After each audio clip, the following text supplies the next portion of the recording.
They called me a failure at my sister's baby shower. Rachel's still playing doctor while Sophie builds a real family, my mother announced to the relatives. Then Sophie's neighbor collapsed from a heart attack.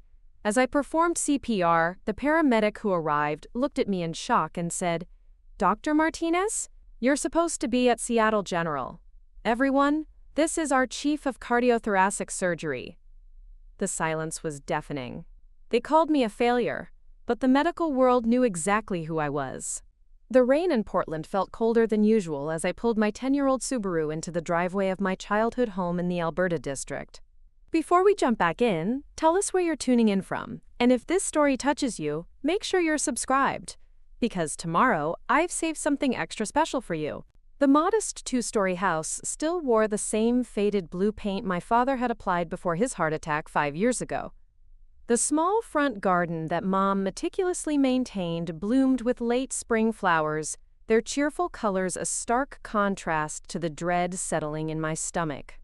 Today was Sophie's baby shower, and I was 3 hours late. The house looked exactly as I remembered. White trim around the windows, the creaky porch swing Dad had built when Sophie and I were kids, and the small ceramic gnome by the front door that Mom refused to throw away despite its chipped hat. But I had changed completely. The last time I'd stood on this doorstep for a family gathering, I was 26 and defending my decision to pursue a surgical residency instead of the more practical family medicine path my mother had suggested. "Surgery is too demanding for women," she'd said then, her voice tight with frustration. "You'll work yourself to death for what? To prove a point?" Sophie's smart. She chose nursing. Stable hours, good benefits, time for a family. I had left that dinner with my jaw clenched and my resolve strengthened. What my family didn't know was that I hadn't chosen the easy path. I'd chosen the one that would save the most lives, even if it cost me theirs approval. I parked behind Sophie's new Honda and my aunt's pristine Camry, steeling myself for what awaited inside. Through the living room window, I could see the gathering, 20 women clustered around Sophie, who glowed with that particular radiance of someone 8 months pregnant. Pink and blue decorations hung from every surface, and a mountain of gift bags and boxes covered the coffee table. Sophie looked perfect in her maternity dress, surrounded by our aunts, cousins, and Mom's church friends. At 28, she had achieved everything our family considered success: a nursing job at the local hospital, a devoted husband, and now a baby on the way. She was the golden daughter, the one who'd made sensible choices. And then there was me. I took a deep breath and knocked. Mom opened the door, her smile faltering slightly when she saw me. "Rachel, you're late. We've already done most of the games." "Sorry, I got held up at..." I paused, knowing that mentioning the hospital would only invite questions I wasn't ready to answer. "Traffic was bad." "Well, come in," she said, stepping aside. "Everyone's here." I followed her into the living room, where conversations dimmed to polite acknowledgments. Sophie beamed at me from her throne-like chair in the center of the room, surrounded by opened gifts and well-wishers. "Rach! I was worried you wouldn't make it," Sophie said, struggling to stand for a hug. "How's the..." She paused, searching for the right words. "The work situation." It was the same careful phrasing they all used, as if my career was a terminal illness they didn't want to name directly.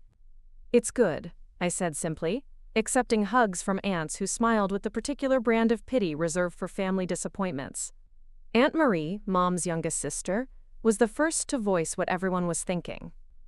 "Still doing that volunteer work at the community clinic?" she asked, loud enough for the entire room to hear. "Something like that," I replied, knowing that correcting the record would only make things worse. The truth was more complicated than they could imagine. I settled into the folding chair someone had dragged in from the kitchen, positioned strategically at the edge of the group where I could observe without being the center of attention. The living room buzzed with the comfortable chatter of women who'd known each other for decades, sharing stories about pregnancies, recipes, and whose children had achieved what milestones. Sophie sat like a queen holding court, one hand resting on her rounded belly, while the other gestured animatedly as she described the nursery they'd finished last weekend. "David painted the most beautiful mural," she said, eyes sparkling. Little farm animals all around the room. He's so artistic. The collective all a ZWW from the assembled women made me smile, despite myself. Sophie deserved this happiness, this celebration. She'd always been the easier daughter, compliant, social, content to follow the path our parents had mapped out for successful women of our generation. And the hospital has been so accommodating, Sophie continued. They're giving me a full year of maternity leave, and when I come back, I can request day shifts only. Perfect for family life. Mom beamed with pride from her spot on the couch. Sophie's always been practical. She knew exactly what she wanted and went after it smartly. The implication hung in the air like incense. Unlike her sister, who'd chosen the difficult path for no good reason. Cousin Jennifer, a dental hygienist with 3 kids, leaned forward. That's so important, having flexibility. Some careers just aren't compatible with motherhood, like those doctors who work all those crazy hours. She glanced at me meaningfully. Must be exhausting, never knowing when you'll be called in. I nodded non-committally, though the irony wasn't lost on me. If they only knew that my crazy hours had saved hundreds of lives, that my patients trusted me with their hearts. Literally. Rachel's been so dedicated to her work, Mom said, and I could hear the carefully controlled frustration in her voice. Sometimes I wonder if she's forgotten that there's more to life than medicine. Aunt Linda, Mom's oldest sister, set down her punch glass with authority. I've always said medicine is a man's field. The hours, the stress, the liability. Women are natural caregivers, but that doesn't mean we have to sacrifice everything else for it. Exactly, agreed Mrs. Henderson from Mom's book club. My neighbor's daughter went to medical school, worked herself half to death during residency, and for what? She's 35, unmarried, no children. What kind of life is that? The words stung more than I cared to admit. Not because they were true, but because they so completely missed the point of what I'd accomplished. Rachel's different, Sophie said, trying to be diplomatic. She's always been more career-focused. Remember how she used to dissect frogs in the garage? The room erupted in gentle laughter, the kind reserved for amusing childhood quirks that adults were expected to outgrow. She was so determined to be a doctor, Mom added with a wistful smile. I just hoped she'd choose something more sustainable. Family medicine, pediatrics maybe. Something with regular hours. I bit my tongue, remembering the conversation we'd had just 2 years ago, when I'd tried to explain why I'd chosen cardiothoracic surgery. Hearts don't stop needing surgery during business hours, Mom, I'd said. People have heart attacks at midnight, on weekends, during holidays. If I'm not there, they die. But there are other heart surgeons, she'd replied. You don't have to carry the weight of the world. What she didn't understand was that it wasn't about carrying the world's weight.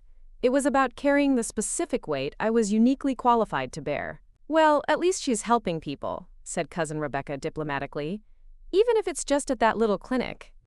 I smiled tightly and reached for my water glass, wondering what they'd say if they knew the truth about where I really worked, about the lives I saved, about the respect I'd earned in one of medicine's most demanding specialties. The conversation drifted to other topics: Sophie's birth plan, baby names, who would babysit when she returned to work. I half listened, my mind wandering to the triple bypass I'd performed yesterday, the teenage patient whose heart I'd repaired last week, the groundbreaking surgical technique I'd pioneered that was now being taught in medical schools across the country.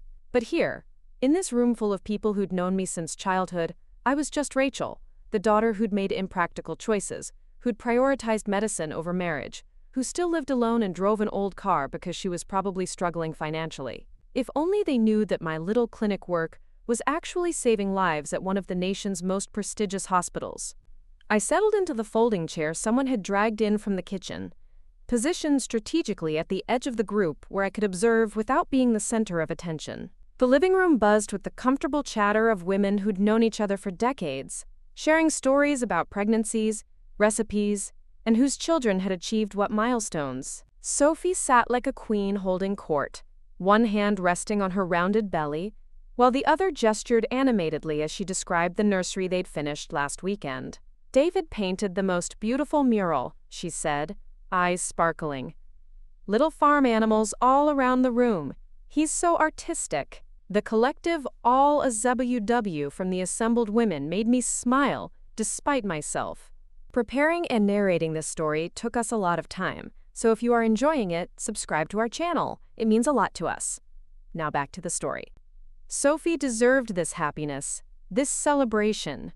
She'd always been the easier daughter, compliant, social, content to follow the path our parents had mapped out for successful women of our generation. And the hospital has been so accommodating, Sophie continued. They're giving me a full year of maternity leave, and when I come back, I can request day shifts only. Perfect for family life. Mom beamed with pride from her spot on the couch. Sophie's always been practical. She knew exactly what she wanted and went after it smartly. The implication hung in the air like incense. Unlike her sister, who'd chosen the difficult path for no good reason. Cousin Jennifer, a dental hygienist with 3 kids, leaned forward. That's so important, having flexibility. Some careers just aren't compatible with motherhood, like those doctors who work all those crazy hours. She glanced at me meaningfully. Must be exhausting, never knowing when you'll be called in. I nodded non-committally, though the irony wasn't lost on me. If they only knew that my crazy hours had saved hundreds of lives, that my patients trusted me with their hearts. Literally. Rachel's been so dedicated to her work, Mom said, and I could hear the carefully controlled frustration in her voice. Sometimes I wonder if she's forgotten that there's more to life than medicine. Aunt Linda, Mom's oldest sister, set down her punch glass with authority. I've always said medicine is a man's field. The hours, the stress, the liability. Women are natural caregivers, but that doesn't mean we have to sacrifice everything else for it. Exactly, agreed Mrs. Henderson from Mom's book club. My neighbor's daughter went to medical school, worked herself half to death during residency, and for what? She's 35, unmarried, no children. What kind of life is that? The words stung more than I cared to admit, not because they were true, but because they so completely missed the point of what I'd accomplished. Rachel's different, Sophie said, trying to be diplomatic. She's always been more career-focused. Remember how she used to dissect frogs in the garage? The room erupted in gentle laughter, the kind reserved for amusing childhood quirks that adults were expected to outgrow.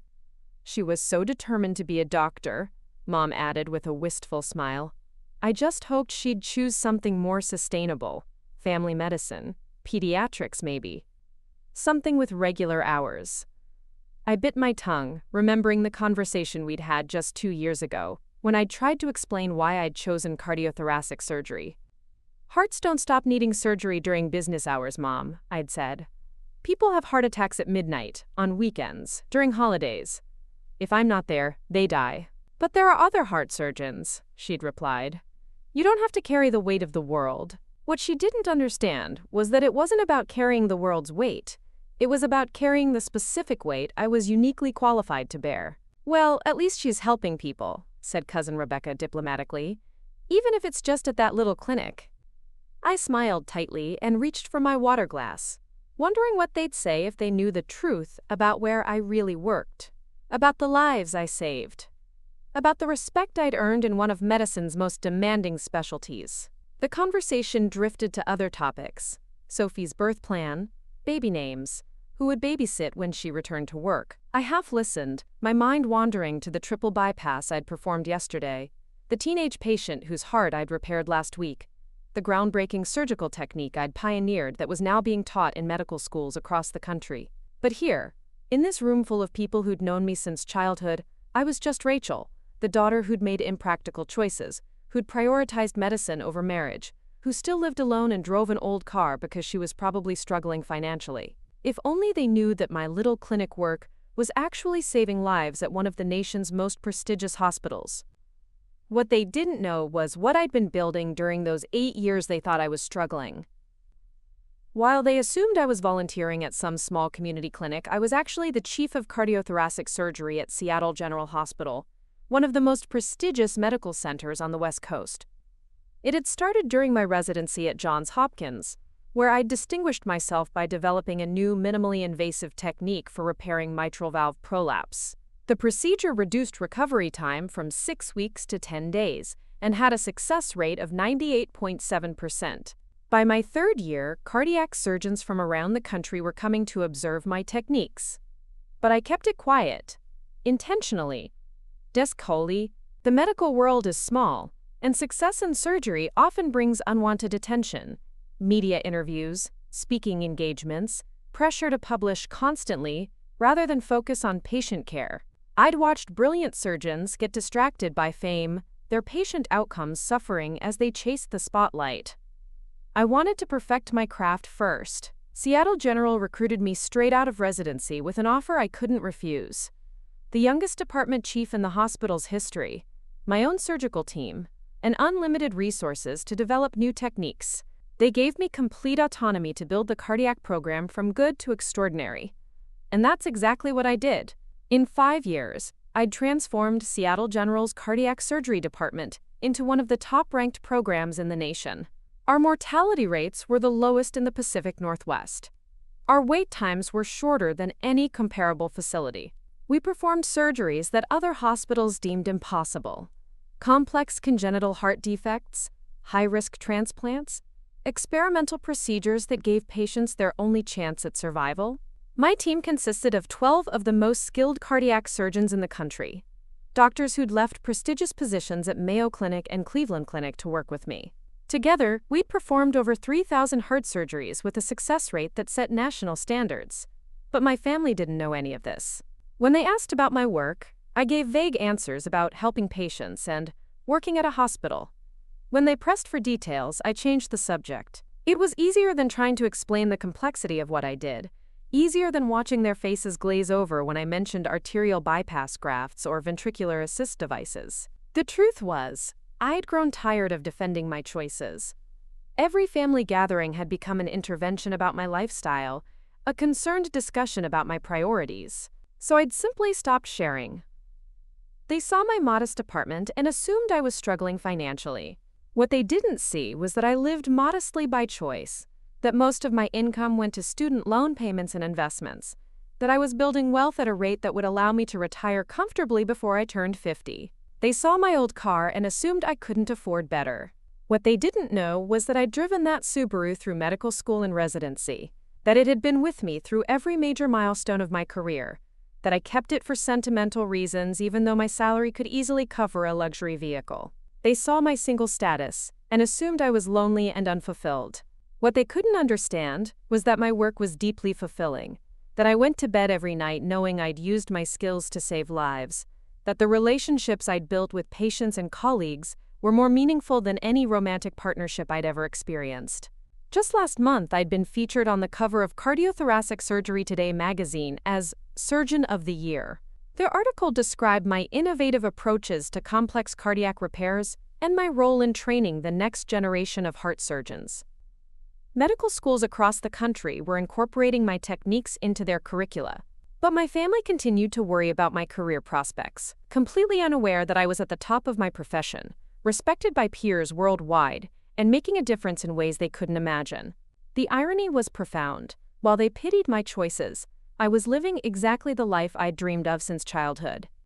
The call came at 2:47 a.m. on a Wednesday, jolting me awake in my downtown Seattle apartment. The caller ID showed Seattle General OR3, and my heart immediately shifted into surgical mode. Emergency calls at this hour usually meant one thing: a trauma case that required my immediate expertise. Dr. Martinez? The voice belonged to Dr. Sarah Kim, one of my resident surgeons. We have a 23-year-old male, motorcycle accident, massive cardiac trauma. The ER team has him stable for now, but his left anterior descending artery is completely severed. He's got maybe 2 hours before we lose him. I was already reaching for my clothes. Prep OR3. Get the perfusion team in and call Dr. Patterson. I'll need him for the assist. What's his name? Marcus Chen. No relation to you. Just coincidence. Dr. Martinez, there's something else. His emergency contact is asking a lot of medical questions. Claims to be a nurse. Wants to know about surgical options. She's persistent. Let her ask. Knowledge helps families cope. I'll be there in 20 minutes. The drive to Seattle General was a blur of empty streets and green lights. I'd made this journey hundreds of times. each emergency call carrying the weight of someone's life in the balance. But something about this case felt different. More urgent. Maybe it was the patient's age. 23 was barely older than some of my medical students. When I arrived at the hospital, the controlled chaos of a level 1 trauma was already in motion. Nurses prepped the OR while anesthesiologists reviewed the patient's vitals. The perfusion team was setting up the heart-lung bypass machine that would keep Marcus Chen alive, while I repaired the damage to his heart. "Doctor, the family member is here," Dr. Kim said, gesturing toward the surgical waiting area. She drove up from Portland. Been asking very specific questions about LAD reconstruction techniques. I glanced toward the waiting room and saw a woman pacing near the windows, her phone pressed to her ear. Even from a distance, I could see the tension in her shoulders, the way she moved with barely contained anxiety. "I'll speak with her after surgery," I said. "Right now, let's save her brother." The operation took 7 hours. Marcus Chen's injuries were among the most severe I'd encountered. Not just the severed artery, but damage to the cardiac muscle that required delicate reconstruction. We used a technique I'd pioneered 3 years earlier, combining traditional bypass surgery with tissue grafting to rebuild the damaged heart wall. At hour 4, his blood pressure dropped dangerously low. At hour 5, we nearly lost him when his heart went into arrhythmia. But by hour 6, the new arterial connections were holding strong, and his cardiac output was stabilizing. "Textbook surgery, Dr. Martinez," Dr. Patterson said as we closed. "That LAD reconstruction was flawless. How many surgeons could have pulled this off?" "Not many," I admitted, exhaustion finally catching up with me. "But that's why we're here." When I finally emerged from the OR, the sun was rising over Elliott Bay. The waiting room had emptied except for one person, the woman I'd seen earlier, now asleep in an uncomfortable plastic chair, her nurse's scrubs wrinkled from the long night. I approached quietly, not wanting to startle her. "Excuse me, you're here for Marcus Chen?" She looked up, and my breath caught. I was staring into my own eyes, or rather, eyes so similar to mine, that for a moment I wondered if I was looking in a mirror. The same dark brown, the same intense focus, even the same slight upturn at the corners. "Dr. Martinez?" she said, standing quickly. "How is he? The surgery, was it successful?" "The surgery went very well," I assured her. "Your brother is stable. We were able to repair all the cardiac damage. He should make a full recovery." She sagged with relief, tears streaming down her face. Thank you so much. I was so scared. When they said his heart was damaged, I thought." She paused, studying my face with the same intensity I was studying hers. "Doctor, this might sound strange, but you look incredibly familiar. Have we met before?" That's when I noticed her name tag, Sophie Chen, RN. The realization hit me like a defibrillator shock. This wasn't just any patient's sister. This was Sophie's sister-in-law, married to Marcus Chen, the brother my sister had mentioned but I'd never met. The coincidence was staggering, but as I looked at this woman's face, I saw something that made my blood run cold. Praff. She looked exactly like Sophie. "I'm sorry," I said carefully, "but what did you say your name was?" "Sophie Chen," she repeated, wiping her eyes. "I drove up from Portland as soon as the hospital called. Marcus is my husband. We're expecting our first baby in 2 months. She gestured to her rounded belly, which I'd somehow missed in the stress of the moment. My mind raced. Sophie Chen, married to Marcus, pregnant, living in Portland. This couldn't be my sister, could it? My sister was Sophie Martinez, a nurse who lived in Portland and was married to someone named David.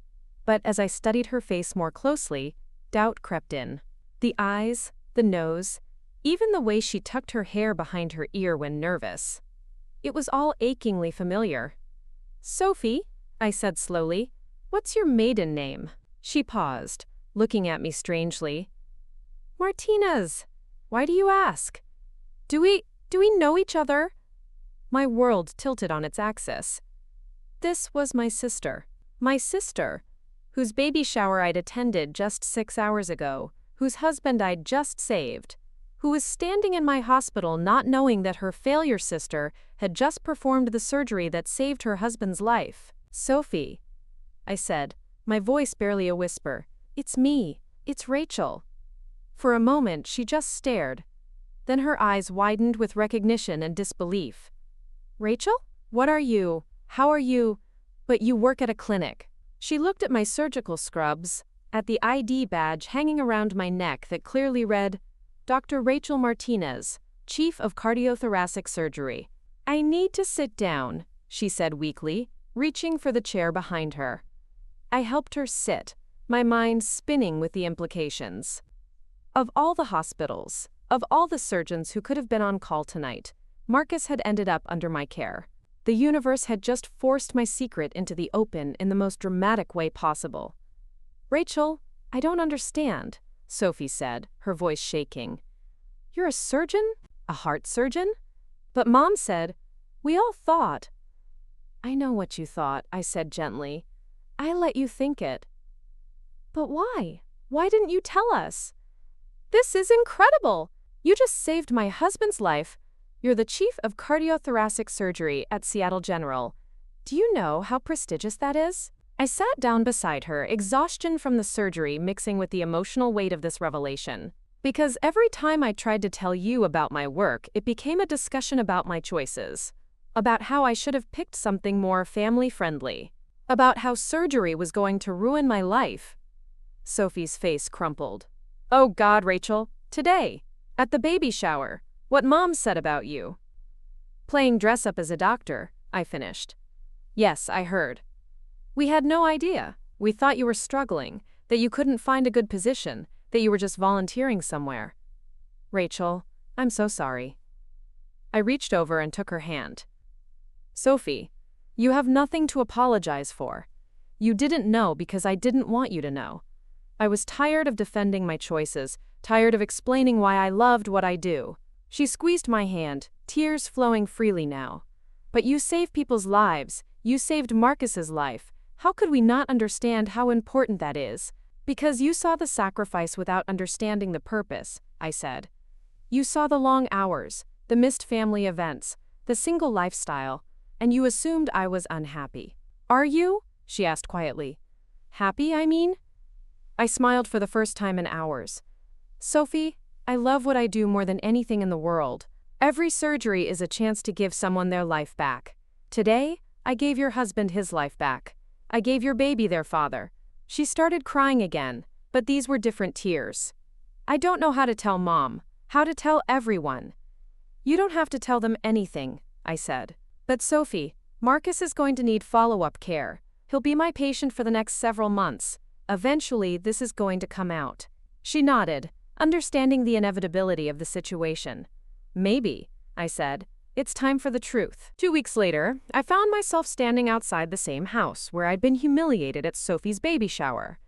But this time, everything was different. Sophie had called that morning with panic in her voice. "Rachel, I need your help." Marcus collapsed at home. "The paramedics are here, but they're saying he needs to go to the hospital immediately. His heart. Something's wrong with his heart." I was already in my car before she finished speaking. "Which hospital are they taking him to?"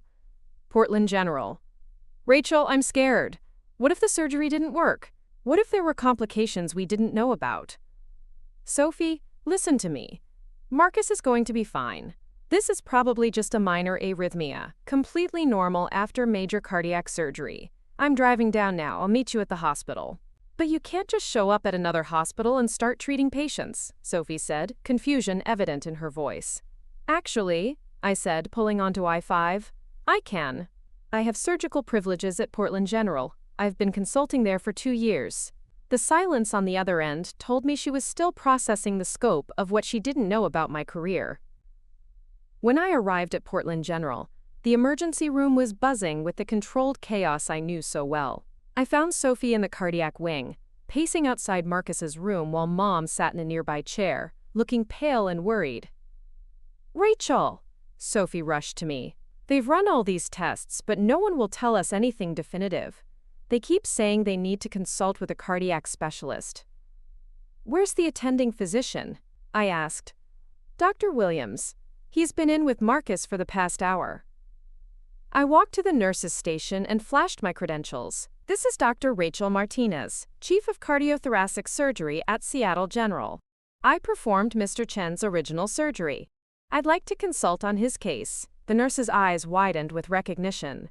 Dr. Martinez, of course. Dr. Williams has been hoping you'd be available for consultation. He's in room 314. As I walked toward Marcus's room, I could hear Mom and Sophie behind me, their whispered conversation growing more confused by the moment.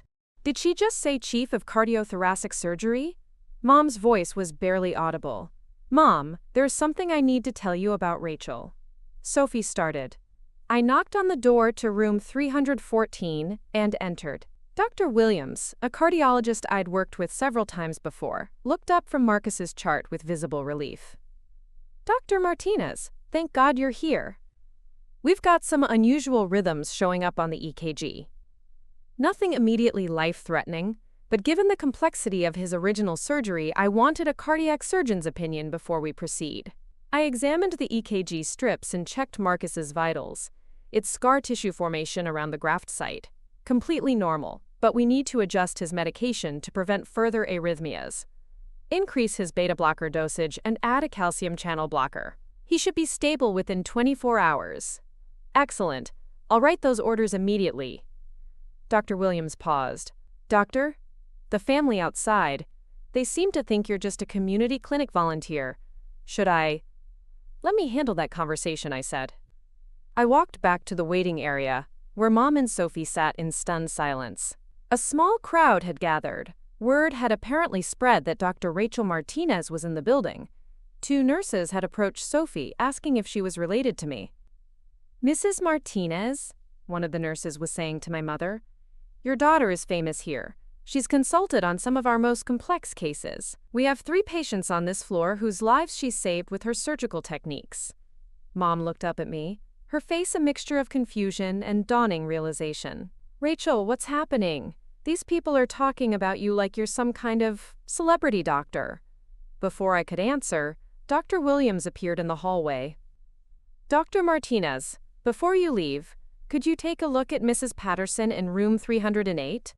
She's scheduled for valve replacement next week, and I'd love your opinion on the surgical approach. The words hung in the air like a diagnosis that changes everything. Dr. Martinez, Mom repeated weakly. But that's you. Sophie stepped forward, taking Mom's hand. Mom, I need to tell you something. Rachel isn't a clinic volunteer. She's the Chief of Cardiothoracic Surgery at Seattle General Hospital. She's one of the most respected heart surgeons on the West Coast. And she's the surgeon who saved Marcus's life. The silence that followed was deafening. The words hung in the sterile hospital air like a surgical incision, clean, precise, and life-changing.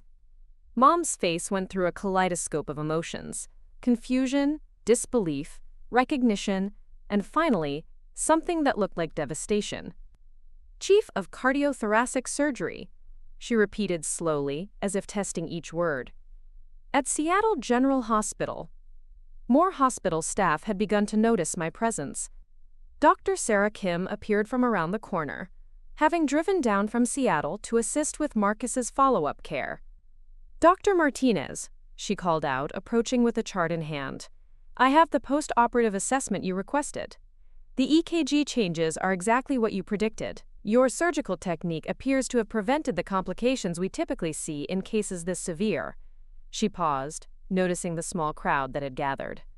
Oh, I'm sorry. I didn't realize you were with family. Dr. Kim, I said carefully, I'd like you to meet my mother, Patricia Martinez, and my sister, Sophie Chen. Dr. Kim's eyes widened with understanding. Your family? Oh my goodness, Mrs. Martinez, you must be so proud. Your daughter is one of the most respected cardiac surgeons in the country. The techniques she's developed have revolutionized how we approach complex heart repairs. Mom looked like she'd been struck by lightning. I don't understand. Rachel, you told us you worked at a clinic. You let us think you were struggling, that you couldn't find a real job. Before I could respond, another voice joined the conversation. Dr. Martinez? Is that really you? I turned to see Mrs. Patterson, Sophie's neighbor from the baby shower, walking toward us with a walker. She looked different. Thinner. frailer than she had 2 weeks ago. "Mrs. Patterson," I said, genuinely surprised. "What are you doing here?" "I'm having heart surgery next week," she said, then looked more closely at my hospital ID badge. "Wait a minute. Dr. Rachel Martinez? You're the surgeon Dr. Williams wants me to see for a second opinion?" Sophie gasped. "Mrs. Patterson, this is my sister. The one from the baby shower. The one Mom said was playing dress-up as a doctor," Mrs. Patterson finished, her eyes growing wide. "Oh my dear Lord! You're the Dr. Martinez? The heart surgeon? But at the shower, your mother said you were volunteering at some community center." The pieces of my carefully constructed fiction were crumbling in real time. A small group of nurses and residents had gathered, drawn by the commotion. I could hear whispered conversations. "That's Dr. Martinez's family? And they didn't know she was a surgeon?"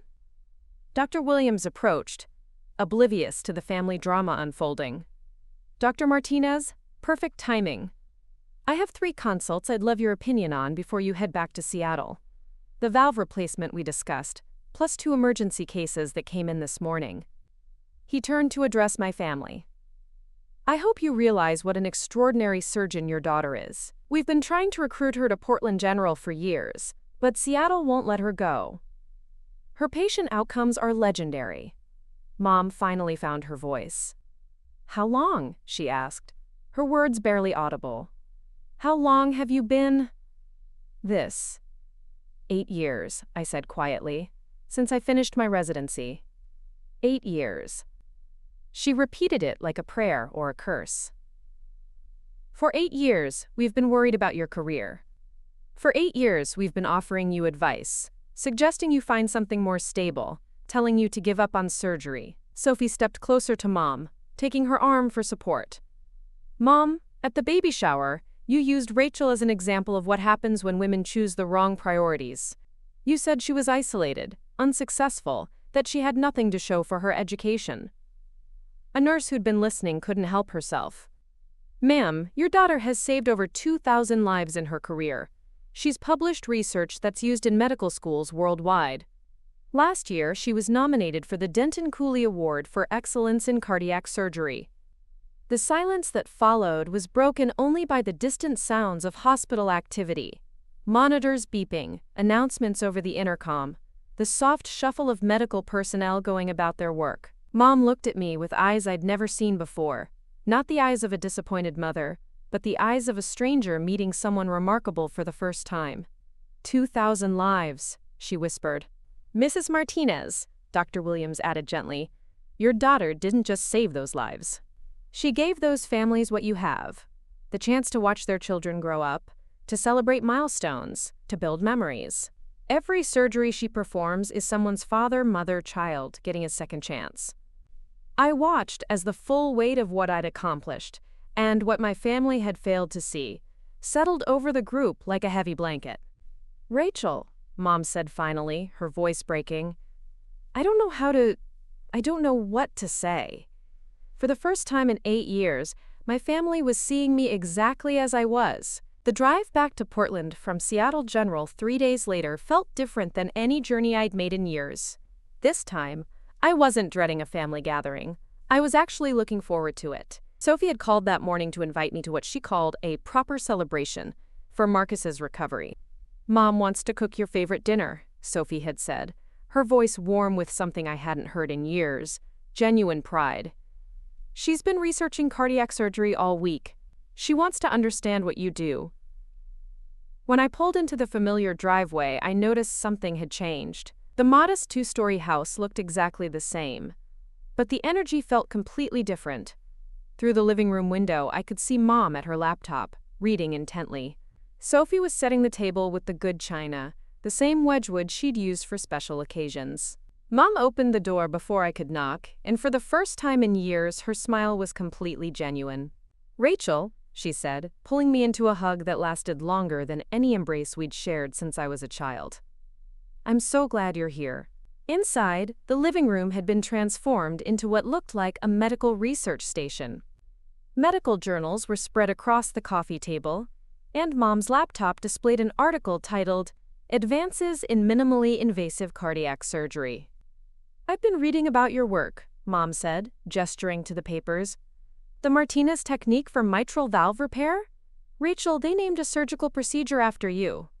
Sophie appeared from the kitchen, Marcus behind her with his arm in a sling but looking remarkably healthy for someone who'd had major heart surgery just 3 weeks ago. "Rachel," Marcus's face lit up, "I can't thank you enough. Dr. Williams says my recovery is ahead of schedule. He showed me the before and after scans of my heart, and honestly, it's like looking at 2 different organs." "How are you feeling?" I asked, automatically shifting into doctor mode as I assessed his color, his breathing, his overall appearance. "Like I got hit by a truck, then rebuilt by a miracle worker," he said with a grin. "Sophie told me about the baby shower, about what everyone said about your career. I can't believe we didn't know who you really were." Mom had been quiet during this exchange, but now she stepped forward with tears in her eyes. "Rachel, I owe you an apology that I don't think I can ever adequately express. For 8 years, I've been worried about your future while you were out there saving lives. For 8 years, I've been offering you career advice while you were already at the top of your profession." She picked up one of the medical journals. "I've been reading about your research, your innovations, your patient outcomes. Did you know that the American Heart Association featured your work in their annual report? Did you know that medical students across the country study techniques you developed?" I sat down on the couch, overwhelmed by this sudden reversal. "Mom, you don't need to." "Yes, I do," she interrupted. "At the baby shower, I used you as an example of what happens when ambition overrides common sense. I told a room full of women that you'd sacrificed everything important for a career that was going nowhere." Sophie sat beside me, taking my hand. "We were so wrong, Rachel. We saw your old car and your modest apartment and assumed you were struggling. We saw you missing family events and assumed you were isolated. We completely misunderstood what dedication to your calling looked like." Marcus nodded emphatically. "The nurses at Portland General couldn't stop talking about you. They said other surgeons come to observe your techniques, that you've trained some of the best cardiac surgeons in the country. And the lives you've saved," Mom added, her voice breaking. 2,000 people are alive today because of your skills. 2,000 families got to keep their loved ones because you chose the difficult path we criticized you for taking." I looked around at their faces, these people who had spent years worrying about my choices, and saw something I'd never experienced before, complete understanding and respect for who I'd become. "I should have told you," I said finally. "I should have helped you understand instead of letting you worry." "No," Mom said firmly. "You shouldn't have had to defend your calling to people who claim to love you. We should have trusted that you knew what you were doing." For the first time in 8 years, I felt completely seen by my family. 6 months later, I stood in the surgical lounge at Seattle General, watching the evening news on the break room television. The lead story was about a groundbreaking heart surgery performed that morning, a complex pediatric case involving conjoined twins who shared a heart. The reporter was interviewing me outside the hospital, describing the 12-hour procedure that had given both children a chance at independent lives. My phone buzzed with a text from Sophie. "Watching you on the news." Mom cried through the whole interview. "We're so proud. How everything had changed." Family dinners were now filled with questions about my work, genuine interest in my research, and celebration of my achievements. Mom had become my most enthusiastic advocate, sharing news articles about my surgeries with anyone who would listen. The transformation had been remarkable. After that day at Portland General, Mom had thrown herself into understanding my world with the same intensity she'd once applied to criticizing it. She'd read every article I'd published, watched educational videos about cardiac surgery, and even attended a medical conference where I was speaking. "I wasted 8 years being worried about the wrong things," she'd told me recently. "I was so focused on what I thought you were missing that I completely missed what you were achieving." Sophie had become one of my strongest supporters, regularly sending potential surgical candidates to Seattle General and proudly introducing me to her nursing colleagues as my sister, the heart surgeon. Marcus had recovered fully and become an unofficial ambassador for my surgical techniques, sharing his story with other cardiac patients who needed hope. The evening news segment concluded with footage from a medical symposium where I'd presented my latest research on minimally invasive cardiac procedures. The reporter mentioned that my techniques were now taught in medical schools across the country and that I'd been invited to consult on complex cases internationally. As I changed out of my scrubs and headed home to my apartment overlooking Elliott Bay, I reflected on the journey that had brought me here. For years, I'd hidden my success to avoid family judgment, allowing them to believe I was failing rather than explaining why I was succeeding. But the truth had emerged in the most dramatic way possible, through an emergency that put my skills on full display and forced my family to see me exactly as I was. The irony wasn't lost on me. They'd called me a failure for choosing surgery over stability, for prioritizing patients over personal relationships, for dedicating my life to something they couldn't understand. They'd worried about my future while I was building one of the most successful surgical careers in the country. Now, when people ask Mom about her daughters, she spoke with equal pride about Sophie's nursing career and family, and about my surgical innovations and the lives I'd saved. She'd learned that success comes in different forms, that dedication looks different for everyone, and that sometimes the paths that seem most difficult lead to the most meaningful destinations. They used to call me a failure. Now they call me a lifesaver. Dachada dipofora macho amelen nemesama, wazamata lachada binanyulabi na. Sometimes the things that make us different are exactly what the world needs. Sometimes the dreams that seem impossible are just waiting for the right moment to be revealed. And sometimes, being underestimated gives you the freedom to exceed every expectation while staying true to your calling. The heart never lies about what matters most. Up next, you've got 2 more standout stories right on your screen. If this one hit the mark, you won't want to pass these up. Just click and check them out. And don't forget to subscribe and turn on the notification bell so you don't miss any upload from us.